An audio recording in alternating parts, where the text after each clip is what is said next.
I call it an energy MOT. Basically, the person comes to me, lies down, I put my hand behind the head. So this is where I get some energy, I get some information. It's about me connecting into your energy field, scanning and checking and changing and checking again. So our body basically is keeping the score, is telling us what's been going on in all of those levels. And then you close your eyes and you put your hand across your chest. And then you just say, body, give me my yes. If someone was listening with cancer, what would be the kind of questions you would get them to start to ask themselves? So with cancer, normally it's about Being hired to clear for clubs in Ibiza. the universe makes no mistakes. Everything is perfect. It's up to us to learn to surf the waves of the challenges that come, because they will always come. Hi, I'm Genevieve. This is the second episode of the New Earth Frequency podcast, and I am here with a man that needs no introduction here in Ibiza. He's a ex-professional footballer turned quantum healer, quantum medical intuitive and mentor. He's a restaurateur and co-owner of Nagai, one of my favourite restaurants on the island. He's also a wedding celebrant, which I just discovered. He's grown up in places like Ibiza, Goa, San Francisco, Hawaii, and his name is Melchior Arnold. Welcome, Melchior. Hello, thank you, Genevieve. Thank you for having me. Well, it sounds like I've changed a lot of things, but somehow it just kind of all goes in order. It happens as life on Ibiza happens. It happens kind of for a reason without much logic to it. So if I start from the beginning, my mother grew up in Paris and my father in New York. And then they met in San Francisco in Haight-Ashbury, and then they traveled across to India, and along the way I was conceived. Then I was born in San Francisco, and then they were traveling through Central and South America and separated in Guatemala. And then my mother continued down, ended up in Brazil, met a guy saying, hey, I'm going to Ibiza. And my mother had grown up in Paris and in Mallorca. Said, oh, I know where that is. I'm coming.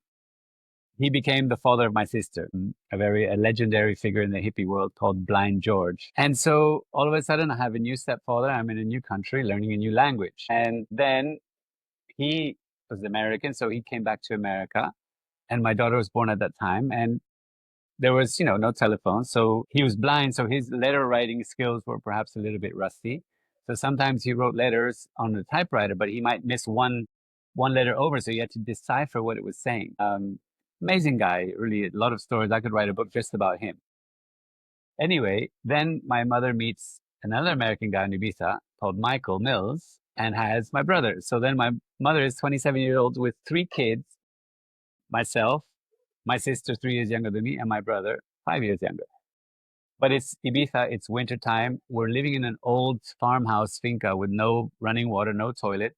Go outside with an umbrella and with a pick to have a poo. And so it's like you get really connected to the season, to the nature, to the carob tree. That's good for, when it rains. The olive tree, that's all right for the summer. It smells nice. And you kind of get to learn really a connection with nature. And then my mother said, okay, this is enough. I want to go back to India, which was the original destination until she got pregnant with myself. So we end up in India. We go to the Osho ashram in 1970. The first trip was 1976. He wasn't there, so we came back to Ibiza. And then the second trip was in 79, and we just bypassed the Osho and it went straight to Goa. So in Goa, you're a 7-year-old little boy and you don't wear shoes. And then we ended up staying for 3 years in India, growing up with all of the locals. So you have the Hindus, you have the Catholics, you have the Muslims, you have the Buddhists, escapees from Tibet in that time. My first yoga teacher was a Buddhist monk that had escaped from there. You're with the hippies. You're, a different color. So obviously you don't belong, but then you do belong. So watching movies on projections on the house walls, sitting on the sand dunes, that was our, showtime. Building tree houses or little, camps, running around in our underwear with different colors, calling ourselves superheroes like, Batman or the Flash or Superman. So, normal childhood, but in India. Then I was in a boarding school in North India called Woodstock, which is a very good boarding school, American Protestant. So all of these different religions, these different languages. I learned Hindi, I learned Konkani. I went to the little Don Bosco missionary school with my little brown uniform. But of course, we didn't need shoes. We were just barefoot the whole time. So then you start to really learn about the culture, the mythology, the religion, the religions, and how they can all live in harmony. we would be driving and I'd be having my head out the window and like staring at the people or at the cows or, trying to not let the monkeys steal my bananas, So it becomes kind of like a magical world. So maybe I've been crazy magical my whole life. My mother says that she had a dream and I gave her my name in the dream. Maybe she was smoking some hashish in Afghanistan at the time. I don't know, but she swears by that.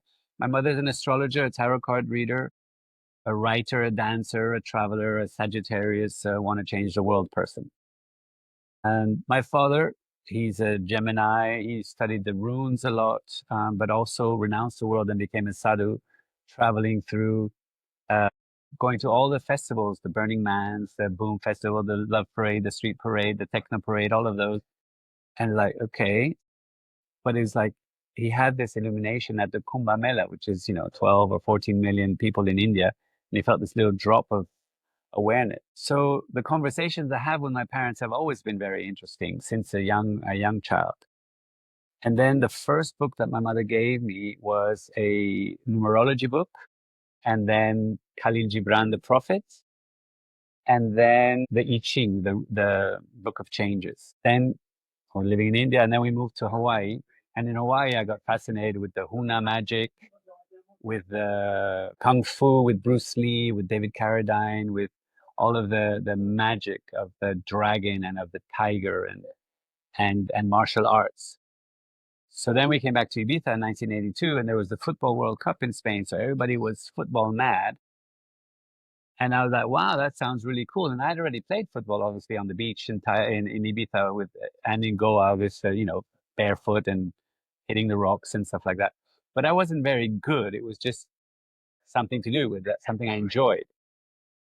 But combining the Kung Fu discipline and the growing of yourself and the challenge with the football as a way out, it helped me really adapt, learn languages, try and fit in, My mother's French, my father's American. I go to America, I'm not American. I go to France, I'm not French. I'm on Ibiza, I'm not Spanish. I'm in India, I'm not Indian.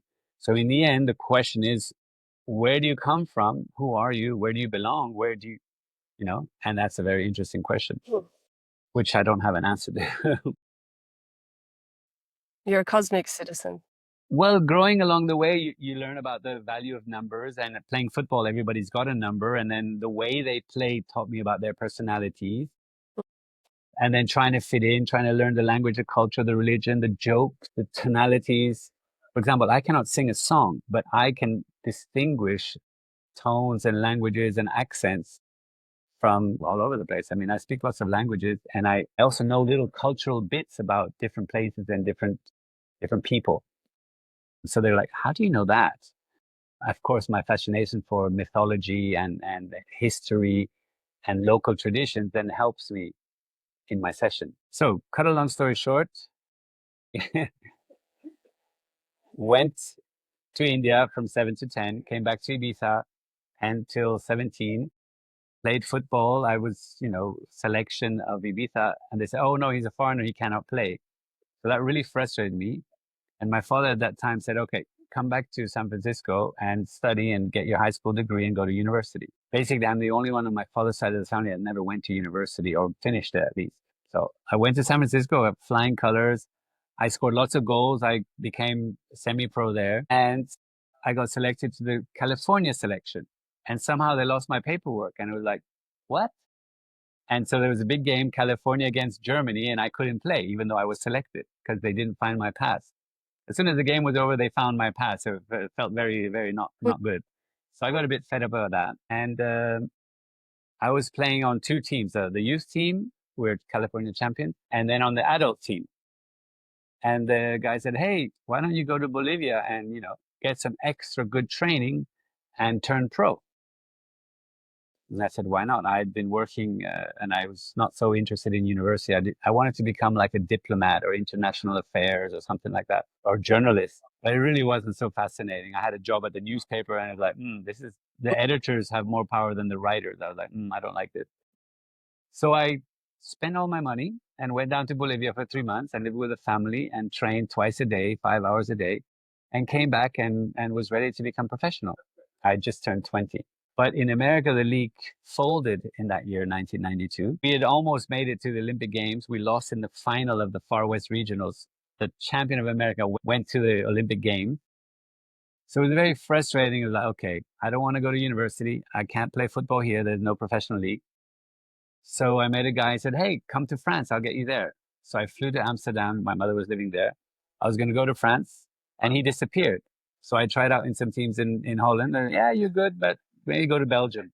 I went to Belgium. They said, yeah, in 1 year you can be pro. But I was like, what do I do in that 1 year? I said, okay, forget it. And I came back to Ibiza. 20 years old, not a clue what to do. And I stayed with my stepfather, Michael Mills. I worked in construction a little bit in the winter and oh my God, what am I doing here? Totally wasted my chances. I was playing football with the local team, but it was like not paid. It was just back to the team where with my friends from before. And then one of the guys from the team, he says, hey, I've got a job for you. Bartender in Pasha. Love it. All right. And, I'd never worked as a bartender before. They said, have you worked as a bartender? Yes, of course I have. I was bartender at the hippie parties on the hill, a little bucket with ice and, do whatever and put a little tip box for starving students. And so I start there. Of course, I make all the typical blenders. I make a whiskey with a slice of lemon in it, or I open the bottle of champagne before it goes to the table. And they're like, but have you ever worked before? I say, yeah, of course, but just not in this way. Anyway, I had 3 summers there, playing football the whole time, always wanting to go, but kind of like, well, this is what I want. This is what there is on Ibiza. The reason I worked in Pasha was because I could work at night and train in the day. Whereas the other jobs, you worked in the day and you worked in the evening. So then you couldn't play football ever. So I made it a focused decision to still play football. And I actually then went up to the mainland. I scored lots of goals. I came back for the summer. I got picked up by the team here in San Antonio. I scored some goals, but I was in the paper all the time. I met a Swiss guy. It says, hey, come to Switzerland and play there. And I go there. I score lots of goals. I get promoted. A guy sees me, come to my team. I score lots of goals. We get promoted. He says, oh, I'm going to a first division team. Come with me. So then I go there too. And in 2 years, I was playing in first division.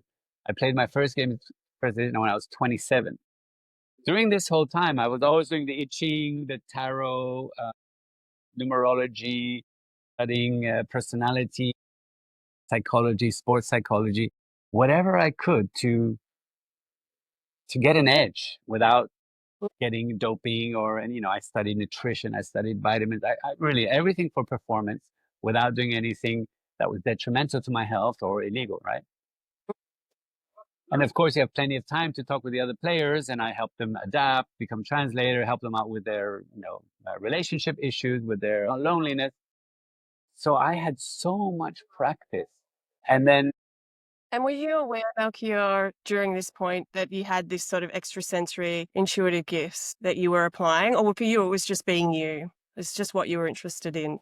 well, it was just what I was interested in, and nobody else seemed to be interested in that. And so I was always the guru or the uncle or the counselor or whatever. And I learned also that, I was always captain on the team or stuff. I studied to become a football trainer. I studied life coaching. Then I started at the end of my career studying all of these different alternative stuff, muscle testing, Chinese medicine, chakra rebalancing, sophrology, hypnotism, massage, everything, because it's like, I'm going to end up my football player career and then I'll be a coach. But in order to be the best coach, I want to learn all of these other things. And I played in Greece and I learned, like Greek coffee cup reading with a Brazilian woman. And all along the time, I've always been to palm readers, to channelers. Just on Monday, I had a session with another channeler here on Ibiza. And the way I do a session is I connect to my spirit guides and then ask for permission to connect to your spirit guide. That's kind of like my internet password permission. So I'm sitting down in front of her and she says, okay, you can ask some questions. And I said, well, I don't really have any questions, but it helps me to connect. I said, okay, so a couple of questions. I close my eyes and I connect to my guides, just as protection, as connection, as opening the channel as well. But I've got many guides over the years, and they keep on getting new ones. And they each have a position, and they each have a role, and they each have a name, and they each have a visual, let's say. So I'm saying hello to all of them, and she's like in front of me, say, "I'm sorry, but I'm having really difficulty getting in. There's just like a lot of people here. There's a lot of things in the way." So then I'm like smiling to myself. I say, "Okay, guys, get in line. You'll all get your turn. Go in order of priority." And then she says, "Oh, they're lining up now. Oh, it's okay. Now I can go in." And I didn't say anything, but it was a confirmation. When your eyes are closed and you're seeing something and you know what you're seeing, and the other person maybe is not seeing the same thing, but she's getting the same energy. And how do you know when you're doing that? How did you learn to trust, that there they are guides? Because I've asked you this before, do you see them in your mind's eye? Do you hear them? How do you know, like they give you names? You just hear them and you have an instant knowing? And then the other Well, part is, how do you then trust that that's just not your, mind with many streams of consciousness?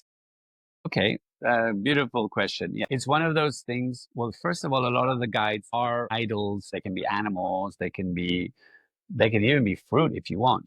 But they tend to have mythological origins.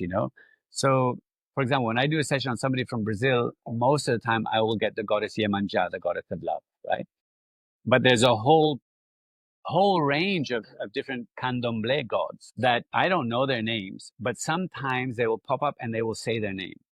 With my own guides, it kind of depends. Like the last time I was in Thailand and I went to a temple and there was this beautiful emerald green goddess with lots of snakes.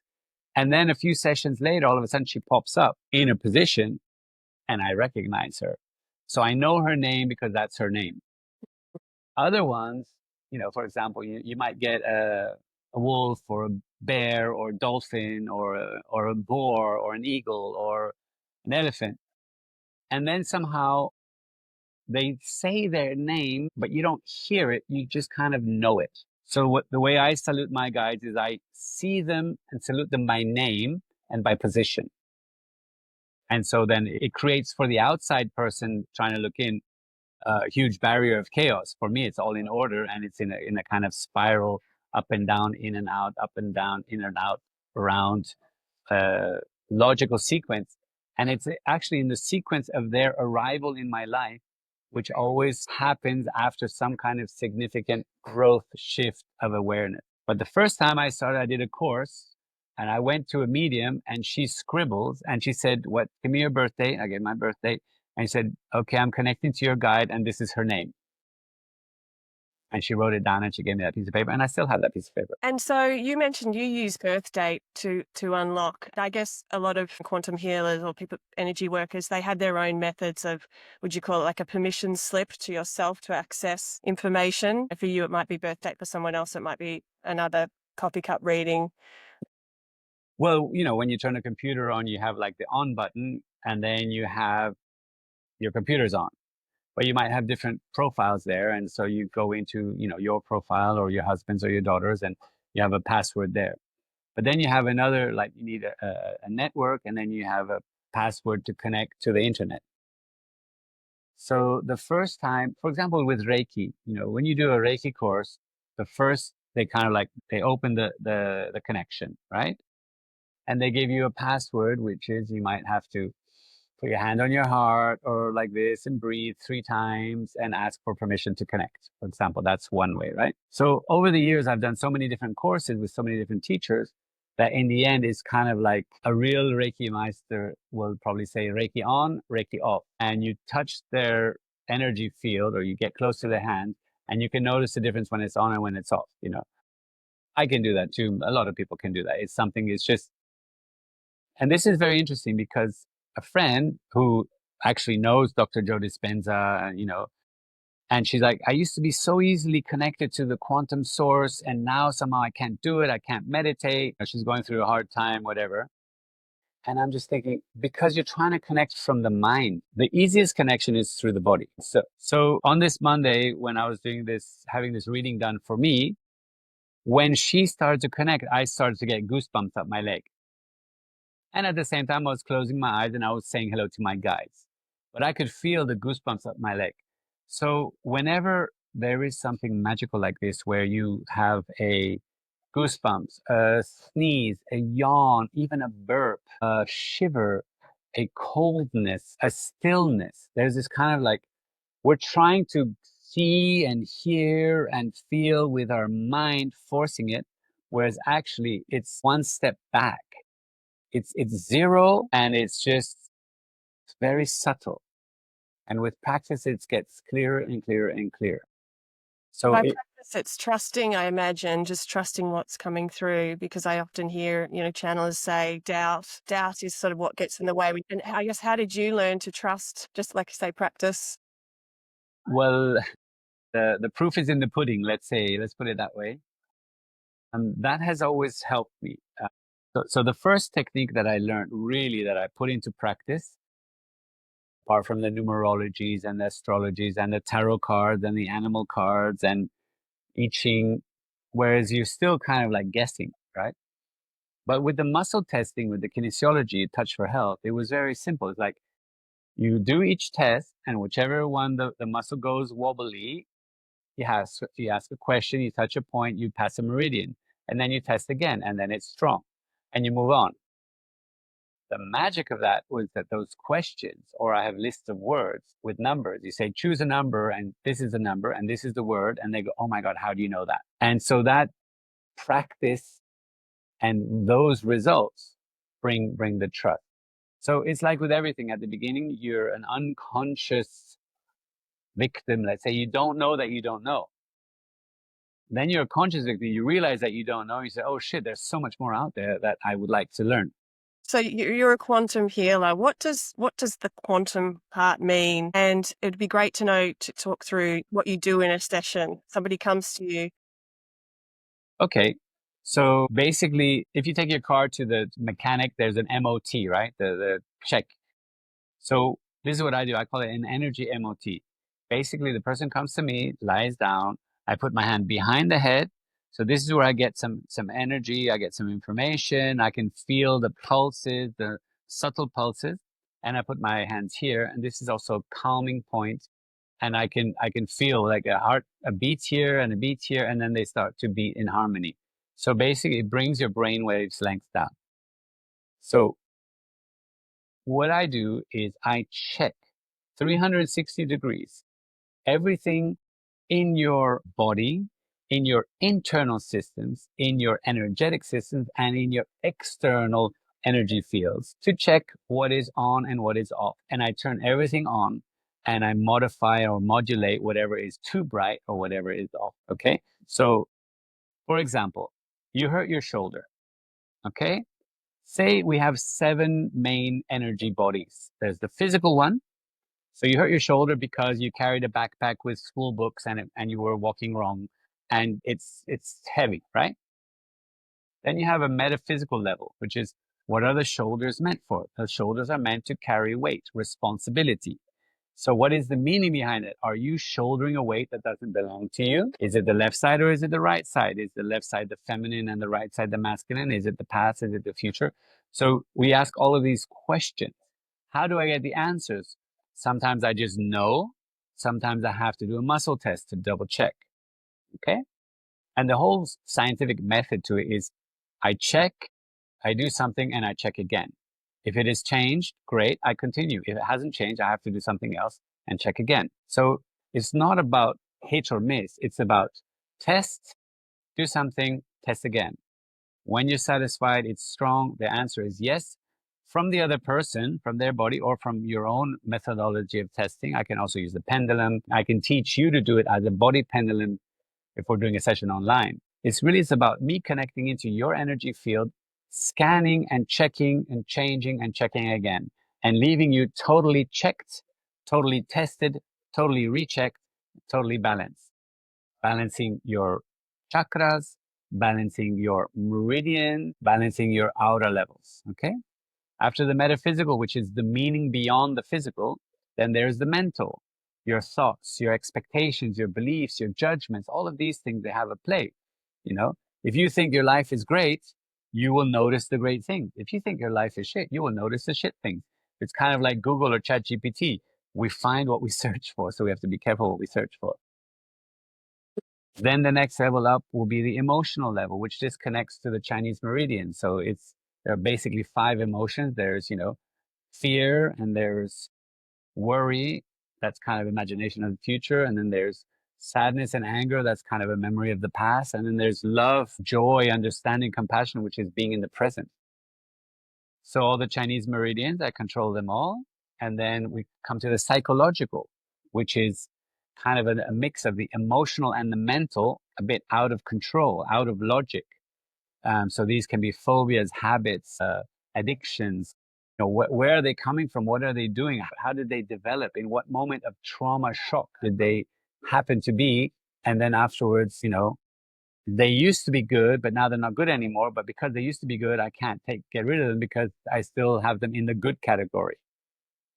Okay. For example, smoking maybe was a sadness or wanting to belong. And now if you take away this, the smoking was actually the solution to the sadness. So if you take away the smoking, you'll be sad again. So I'd rather not stop smoking. Okay.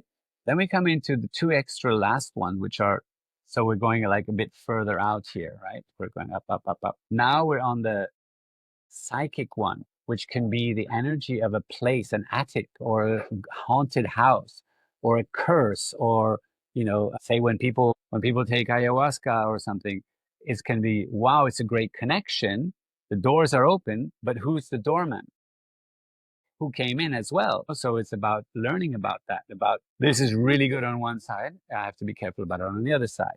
I have to integrate it. I have to embody it. I have to bring it down. I have to make sure that there aren't any leftover other beings there, So this is where you come into black magic and stuff like that. And then we have the spiritual, which can be past lives, family trees, karma in a, past life, future life karma, soul travel. So I'm just going roughly, right? But so I normally start and I check from the furthest back and I come all the way down. It's kind of like a matryoshka. We have the external, and then we have the next one, the next one, the next one, and then the final little one is our body. So our body basically is keeping the score, is telling us what's been going on in all of those levels. So if I work from the body, I have to push against all the levels upwards. Whereas if I start from the furthest, subtlest energy level out, by the time I get to the body, maybe the pain's already gone. So the way I do a session, I put a hand here and here, scan everything, change everything. I press the feet at the end to kind of give a energy meridian activation and bring them back to earth, because the person at the same time goes into a different dimension. On a technical level, we'll be going from beta brain waves down to alpha, down to theta, and then maybe into coherent gamma way up here. Okay.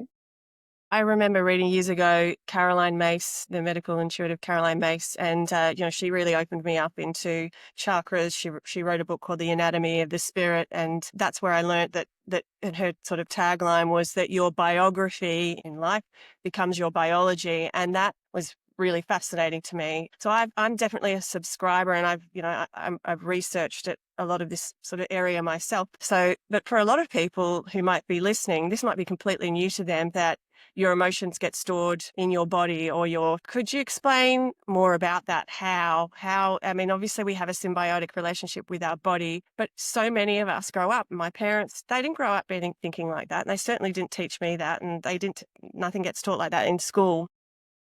So for anyone listening that's new or has never heard this before, or even just wants to know more, how do you explain that, connection? Well, there's a Dutch psychiatrist called Bessel van der Kolk, who works in America, and he's very well respected there. He's written an amazing book called The Body Keeps the Score. And any fascia therapist or kinesiologist will tell you that, yes, the body keeps the score, and it keeps it in the fascia and in the organs or the viscera. But for example, do you have any scars? Yes. Do you have any tattoos? No. Okay, so let's stay with the scars. The scar is a reminder of an event that happened X years ago. Okay? Now, if that emotional trauma hasn't been solved, I can put my finger, or you put your finger on that scar, and you will turn your switch of energy off until it's resolved. And then I can just do a little bit like this, connect your consciousness to it, and then you'll test again and your body will be strong, and it's like the switch has gone on. So with the muscle testing, which, you know, in the medical world is like, yeah, whatever, it's not always reliable, it's not always the same, it's true. However, it works for you in this moment at that time. And again, the proof is in the pudding. I'm an ex-football player. For me, it's about scoring goal. It's about winning. It's about just getting the result. It's not about, oh, I'm going to do some quantum healing on you. And you come out and you feel exactly the same. It's that, how do you feel when you start? How do you feel afterwards? And what do people say? I work only on recommendation. People walk out with their eyes wide, white, glowing, shining. I can measure their aura that at the beginning was 10 centimeters and at the end it's 2.5 meters. Mm. And it's not me just telling them this, they can feel it, they can sense it. Okay. So with men, with sportsmen, they will come when they have a pain. And their pain will go away, and I haven't touched the spot that hurts. Okay. With men, it will be tinnitus or psoriasis or, some other kind of problem that they cannot solve. Mostly men come to me because their wives have told them to come, because they're really in pain and they know me, or I've helped them before, or because they're going through a rough breakup and they're asking for help, and somehow somebody's told them that I can help them, right? And with those kind of ailments, do you see a common denominator? So someone comes in with tinnitus, for example, do you say it's typically related to this chakra or this emotion, or it really depends? Well, kind of what we did a bit yesterday with your story. There is a psychosomatic library. Claudia Rainville, Louise Hay, Lise Burbo, Jacques Martel, Christian Berland, they're all really good ones that give you hints towards what it could be. But it's a hint. So tinnitus can be because of this, and this. But you know what? Unless it hits the one that is right for you and you connect to it, it doesn't really hit. However, when I check and it's like this, tinnitus for you, it's memory of family being in the mines in World War I and the bombs coming, and you go, and your body has a physical reaction, then I know that it has released the memory from the fascia, from the body, and you all of a sudden say, oh my God. And I said, so how much is the beeping now? It's an 8 out of 10. And I go at the end of the session, how much is the beeping now? And they go, oh my God, it's like, there is no beeping, or it's 2 out of 10. And you know what? A few days later, it might come back because they went straight back to the same rhythm. They still drank the whole bottle of red wine. They still had the argument with their mother-in-law, whatever. So The old habits hard break, right? If it's something that, is a repetitive thought, exactly. Dr. Joe Dispenza, he was telling about an experiment where they took a group of 80-year-olds with Parkinson, with Alzheimer's, and they took them out of their local habitat, put them in a movie set of the 50s with the same music, the same cars, the same decoration, the same everything. Their telomeres lengthened, their vision improved, their hearing improved, their skin improved, their energy, their vitality improved within the space of like 10 days. As soon as they went back to their normal habitat, they became old again. So this is the placebo effect, or his book is called You Are the Placebo. So basically, it's not about any of us trying to convince with this woo-woo stuff. It's about using science as the new religion, as the language, and saying, here's the proof. Heart mass coherence. Dr. Joe Dispenza, Dr. Bruce Lipton. There are a lot of people that are out there. And the mainstream doctors, when they're fighting against it, why would they do that? Because they have their own things to do, which is fine. For me, I believe in integration. If you have a heart attack, if you have an accident, go to the hospital, take antibiotics, of course, take them. And afterwards, clear them out of your body. So it's about getting the best of the best. In the end, we're here to survive and to thrive, right? So we need to have a few basic things: safety and security. We need to have food. We need to have variety. We need to have connection. We need to be able to. So I'm not saying anything not logical. I'm just looking at it a bit further into the invisible fields, but it's not like it's only in the West that they don't believe this. I was in South Korea working as a football coach. I had a heel pain. I went to the doctor.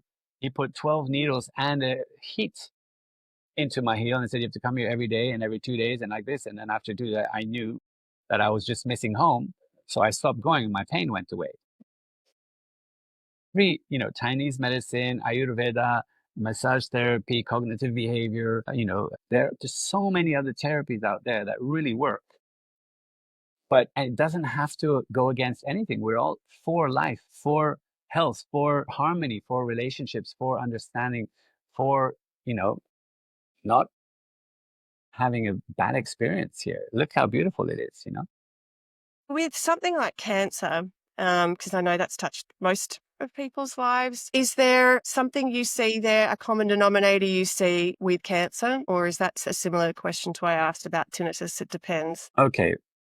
So, of course, there's a common denominator, even with tinnitus, okay? With tinnitus, there are a variety of levels of causes, okay? With cancer as well. The combination or the order of the factors creates the same end result, okay? So, a person gets divorced, somebody dies in the family, they get fired from the job. It creates an emotional upheaval that they have to deal with shock, right? So if there's an emotional upheaval, it goes up. This is the sympathetic nervous system, it's stress. And then when it comes back to zero, what happened to the excess that was created? If you were at zero and you went up to two and you came back to zero, somewhere there is still two, right? So what we have to do is we have to go down to -2 and then come back up to zero. So in lay terms, let's say we have a sympathetic stress response going up, and then we come back to zero, calm again, but then we have to go back to the parasympathetic rebalancing response to then sort it out. In medical terms, it looks like two different symptoms or two different sicknesses. Okay? So I get fired from my job. I have 5 possible reactions. I've been betrayed. I'm angry, motherfucker. I can't trust the world. I feel sad. I miss my mates. I feel fear. Oh my God, how am I going to pay the rent, the mortgage? What am I going to do now? I feel worried. Oh, I'm not going to be able to find a job. What am I going to do now? Or I'm going to be happy and say, yes, they fired me. They have to pay me severance pay. Now I can finally go travel the world. Each of those reactions is going to have a different effect on a different organ. So fear is normally connected to kidney, anger is normally connected to liver, sadness is normally connected to lungs, large intestine, letting go, so we always have 2 organs in each of those emotions. So there's liver and gallbladder, there's kidneys and bladder, there is lungs and large intestine. And then worry is stomach and pancreas. And then we have the heart, which is the one about joy, right? So when we know this, we can kind of like have a timeline story and say, oh, this happened here, this happened here, this happened here. So basically, a cancer doesn't come out of nothing. Tinnitus doesn't come out of nothing. Psoriasis doesn't just happen overnight. Okay. If I give you like a little triangle, I have only one hand that I can show you, a little triangle. So first is our environment, then is our thinking, then is our feeling, and then is what we put into our body. And then we have our filters. How do we handle what we put into our body physically? So we are covered in toxins every day, from the air we breathe, from the cars, from the metro, from the air, whatever, pollen. We have toxins. We have filters, skin and lungs and intestines that clear them out. When we have overload of toxins, then we can't handle it. So we become overweight, and then we have skin issues. And so you can kind of just follow that very logically. And you know what? A lot of times the medical, the allopathic medical profession, their thing is to take care of emergencies, and then afterwards is kind of to take care of chronic issues, which are already too late. So if you clean your filters and you reduce the intake of toxins, then you're already improving your health a lot. If you're feeling emotions of love and safety and sharing and everything's okay and fair, and your thoughts are, I'm not too stressed, I can pay the rent, I've got enough, I can actually take my family on holiday, I can get my daughter her gift for her birthday without ruining the bank account. And then my environment is harmonious and beautiful, and there isn't fear in the air, and there isn't a lot of, it's all gray and dark. It's like it's easier to be healthy on Ibiza when it's beautiful than to be in Paris where it rains so much. That's just an example, I right? think I've worked in Paris, but yeah. I was being kind. Yes. All right. Um, so basically, to come back, basically the quantum quantity. The main thing is that the observer has an effect on the observed, but the small quantity has an effect on the whole. As above, so below. It's hermetic principle. But in Chinese medicine, they know that. Reflexology, you know that. I can take a headache away in like 2 minutes without touching the head. And well, you press the ends of the meridians, the beginnings of the meridian, some points between the thumb and the index finger, and then a little point here and here, and maybe I'll touch the back of the head, and I'll give them a glass of water, and the headache's gone. If it's not gone, then we have to go deeper and see what's really the issue.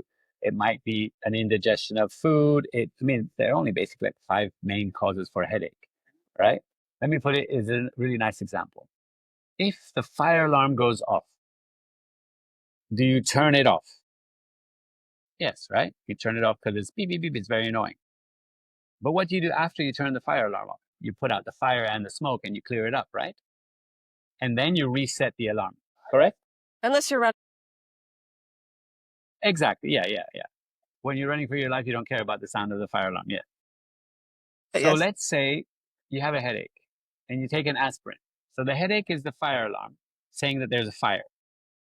The aspirin is turning the fire alarm off and not resetting it. But the fire was not taken care of. So you got a headache, but the question is, why did you get the headache? And here are the 5 main reasons you got a headache.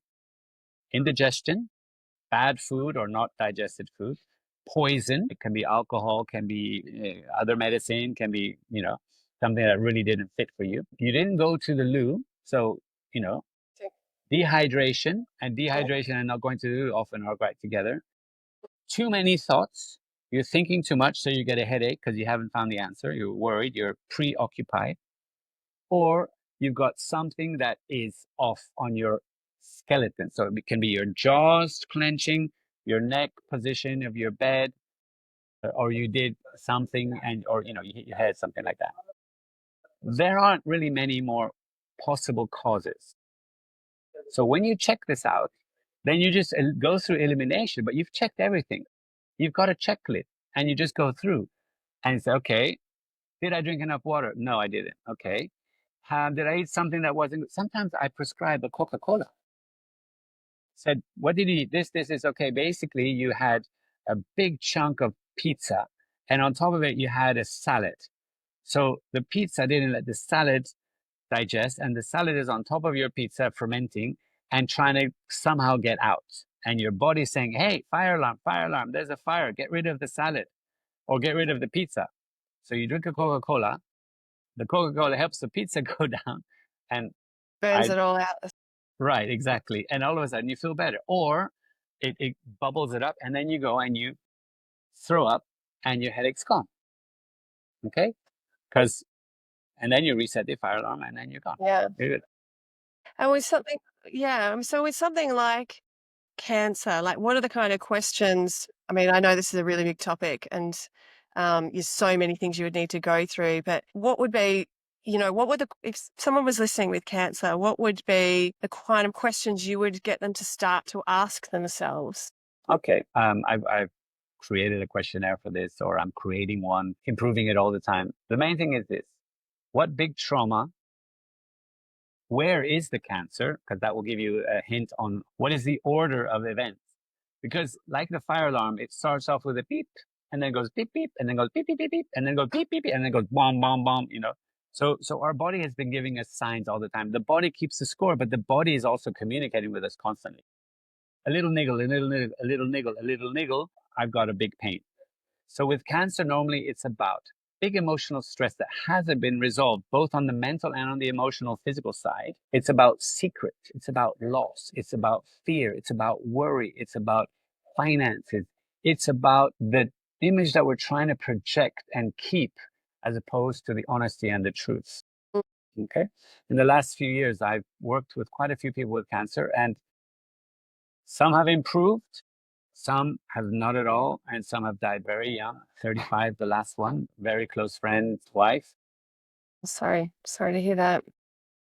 Other ones they heal from cancer and nobody even knows about it. And basically, you have to look at the environment. You have to look at the thought patterns. You have to look at the emotional highs and lows. You have to look, again, back to the physical, clear the filters, change the diet. One of the most fastest solutions to cancer, if the body is strong enough and if it's understood, is to do a water fast, because that creates a ketosis, which then creates an autophagia, which is a self-elimination of the less functioning cells, for example, right? Will the hospital do this? No. First of all, the doctor only has about 4 or 5 minutes for you. Second of all, it's not in their protocol. Third of all, it's free. So it doesn't make much sense for them to prescribe it, right? The medical system is to treat with medicine the issue. It's not to treat it with nutrition or with hugs or with love or with making peace. Okay? So to get back to your original question, the cancer, depending where it is, whether it's liver, whether it's lungs, whether it's intestine or prostate or uterus, wherever it is, what is the symbolic meaning behind it and what has been the big stress? So there's a school of thought, which of course he's been banned by the medical community, obviously, so that becomes more interesting, is a doctor called Ricke Gerd Hammer. He created a new German medicine, and his son was killed, shot, and he developed testicle cancer. And then he figured it out. Then he realized that he had developed that testicle cancer because his son had died. When he figured that out, he had a total reversal and he's fine now. It's got goosebumps. Goosebumps. There you know you're connected and there you feel that it's true. Wow. So for me, this girl, she asked me, hey, how do I connect? I can't meditate. And I haven't gotten back to her yet. But I know the answer is don't be in your mind thinking, be in your body feeling. So it's not about mindfulness, it's about bodyfulness.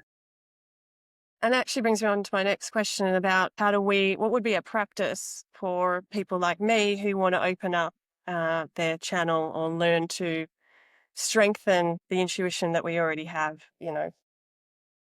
For me, the door to the entrance is when your body is relaxed and your mind is not quite asleep, but is in that phasey zone of dreamland. Or, when you press the alarm in the morning and you do the snooze, and then that snooze bit, the coaches, they say, you should not do the snooze. You should get straight up and go. I do the opposite. I enjoy the snooze because I know, especially I make myself get out of bed and go and get the phone or the alarm somewhere else.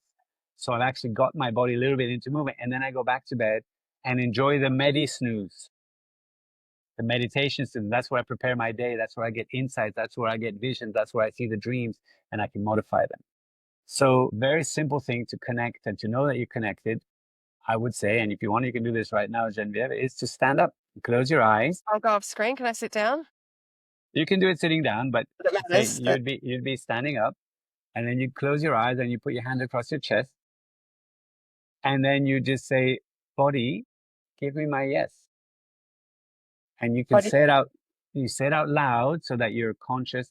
Because basically, whatever you're thinking stays inside. Whatever you speak comes outside, and then your body can respond. So then you become two. You become your mind speaking and your body answering or sensing. So, and when I say body, give me my yes, what is that asking? What's the yes that I'm asking? It's to establish a binary communication with your body.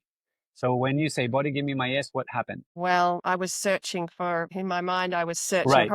Using my mind again. Right. So let's connect to feeling. So try it again.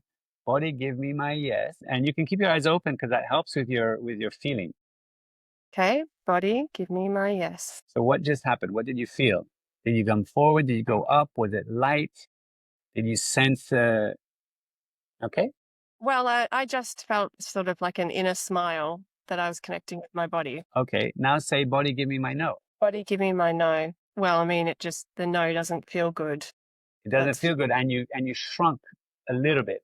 It sort of felt like an inside pulling. Right. Now say, my name is Jennifer. My name is Jennifer. You can't even say it almost. You smiled like this, and it felt totally wrong, right? And now say, my name is Genevieve. My name is Genevieve. Genevieve. Okay, sorry. Yeah. I pronounce it French style. style. So much better. It's much better. It's much more exotic. But if my friends were listening, they'd laugh at me. My name is Genevieve. Yeah. Yeah. I can feel. There's Yeah. even your cheeks go a bit rosy. Now say I'm 40 years old. I want to be 40 years old. So we can all tell that that's not true already, right? Yeah. So to do something else. So now say your real age, if you feel I'm comfortable doing 43. that on screen. I am 43. Okay, you hear There's a part of me that. that feels bad saying that. And there's a part of me that also knows one day I'll look back and know that that's really young.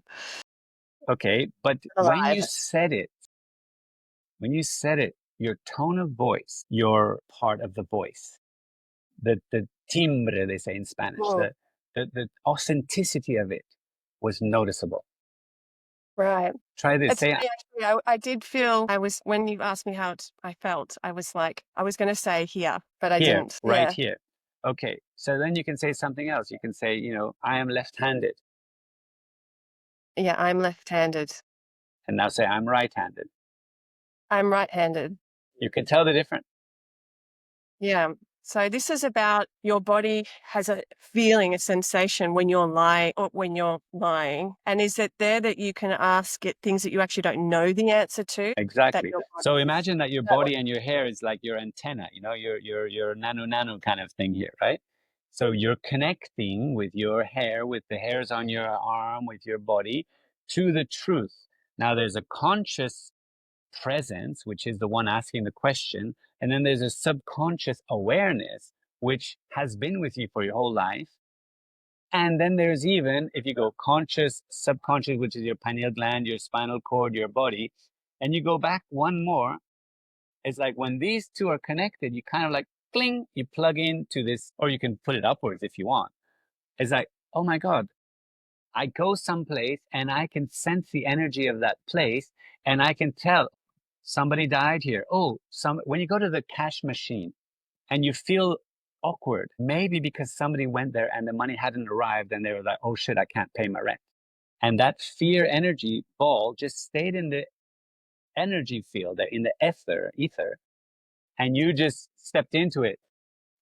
You might pick up on that, but think, why am I thinking that? Not Totally, realize totally. actually If stepped you in. walk into an attic or into a basement or into a church or into a discotheque and you come out and you feel icky, it's not yours.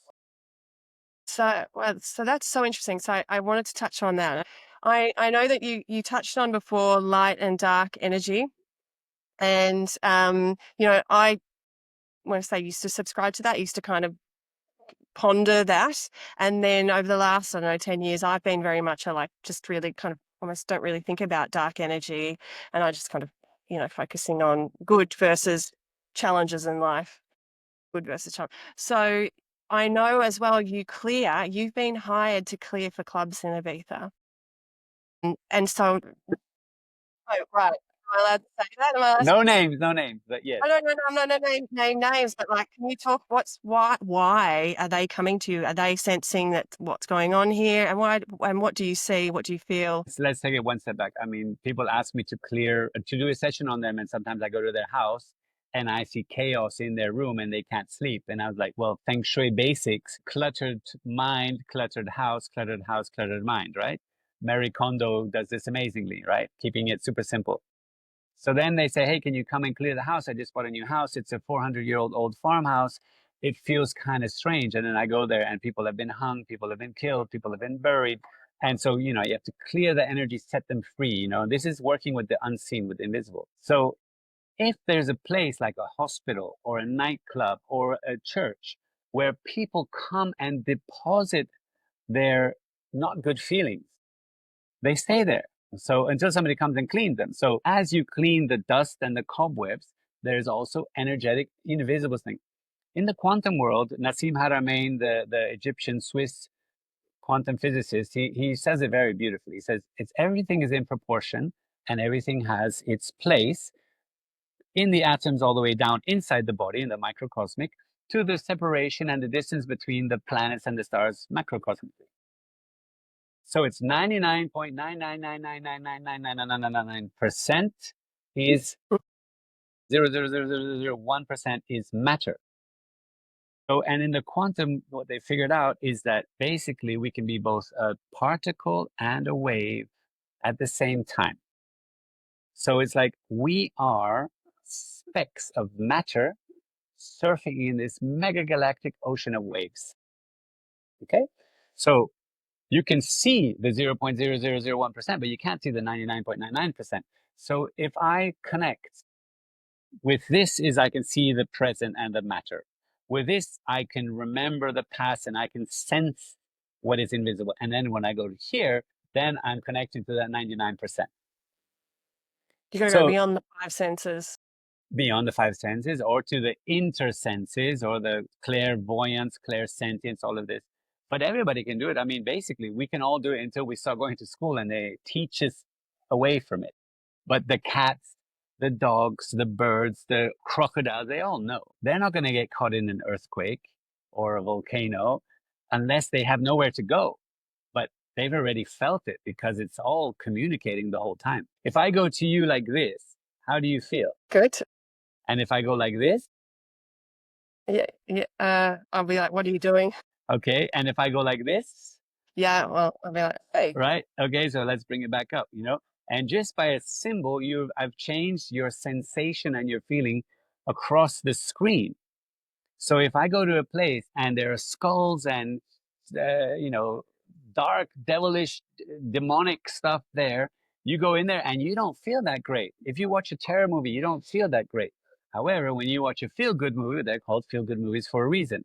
Are they just covering you, or do we have to be aware that in that circle of the Tao, the yin and the yang, there's a dot of the yin in the yang and there's a dot of yang in the yin? So it's not that we have to be just positive. We have to be aware of the universal principles, that there is day and night, that there is yin and yang. Is the devil worse than the angel, or than the Jesus or God or Krishna or whoever you want to call? Or do one have to be there for the other one to exist? Does one have to be there? So if I go to the nightclub, it's a place that people go there to feel good and forget their worry and leave their worries behind. But where do they leave them? They leave them there. So Yeah. the next night you come in and you pick up somebody else's worries, or somebody else's drug, or somebody else's fight, or somebody else's feeling of betrayal because they went there and they saw that their boyfriend was kissing another girl over there. And the accumulation of this, and a lot of people don't do that. It's like if you go to somebody's house that hasn't been there for 2 years and nobody's been inside, but it still is dirty and dusty and you still need to clean it. But if the house had been lived in for 2 years and nobody had cleaned it, it would be whatever expletive you want to fill in there. Okay? So it's about seeing the unseen and knowing that it's not disconnected from the seen. What we can see, there's a lot other things happening. We cannot know how this technology works, what we're working with. We're trusting an unseen little contraption here. How does a phone work? How does the internet work? We don't know. How do those satellites stay up there? No idea. But we trust them and it works and we use it. So when you ask me questions about this, I said, look, I don't know. I test, and it's like the driver's test. You know, first you have a theory and then you have a practice. So I have an idea, I test it, it comes out yes, the other person walks away. Wow, my back doesn't hurt anymore. You didn't even touch it. I say, great, tell your friends. They tell their friends, and the same thing happens, or something different happens. I never know what's going to happen in a session. I know what I'm going to do, but I don't know what I'm going to see, and I don't know how the other person's going to react. Before we cover where people can get in touch with you, do you have any sort of final messages that you may like to share with anyone listening, whether it's today or even someone may be listening to this in 3 years' time? Is there a message in your heart today? I'd like to share my personal mantra. The universe makes no mistakes. Everything is perfect. It's up to us to learn to surf the waves of the challenges that come, because they will always come. And by trusting, that means that if it's a negative, there's got to be a positive on the other side, because yin and yang, they go together. Like a coin has heads and tails. You have to have them both to have the coin. So if something seems bad, and yes, it is bad. There is war, there is death, there are bad people, there are bad things happening, of course. But what is the gift in there? What do I learn from there? I was with a woman today and she just, oh my God, I got pregnant. And it was a one night thing and can't believe it.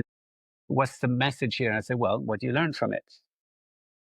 And Now we have to clear the connection with the soul. We have to connect, the body's going to have, all kinds of things, and with the other person. What do you learn from it? That's the whole purpose of it, is to experience, to learn, and to grow. The why, just on the physical, visual level, can probably not always be found. But on a holistic 360 degrees, past life, future lives, karmic debt, family ancestry, region, all of this stuff, then you'll make some sense out of it and realize, okay, this is not only my fault, but it is my responsibility, where my ability to respond, to take my life into my own hands, because nobody's going to come and save us. And taking ownership means that you're then empowered to then make the changes rather Exactly. than Yeah. from victim mentality. Melchior, where could people find more about what you do and, book a session with you? I think the easiest nowadays is probably on Instagram, melchior.arnold. I have lots of little short videos reminding people of these things. And for me, it's learning and growing and sharing. And this is what's happened to now. And then in the new platform that we're creating, I mean, let's see what happens. I'm very easy to reach. And yeah, melchior.arnold on Instagram is probably the easiest way. Or melchiorarnold.com also. Got a great website as well, but more active on Teamwork. Instagram. Yeah. Melchior, thank you so much for your time today. I know you're very busy. I really appreciate it. And I feel very honoured that you've spoken to me today. So thank you for sharing all your wisdom and all your gifts with the world. And I look forward to seeing you soon. A pleasure, and thank you for having me, and see you soon. And I look forward to be able to answer any questions that were left unanswered or unquestioned. Yes. Well, we can always look out for comments, and also hopefully there's a round 2. Sure, with pleasure.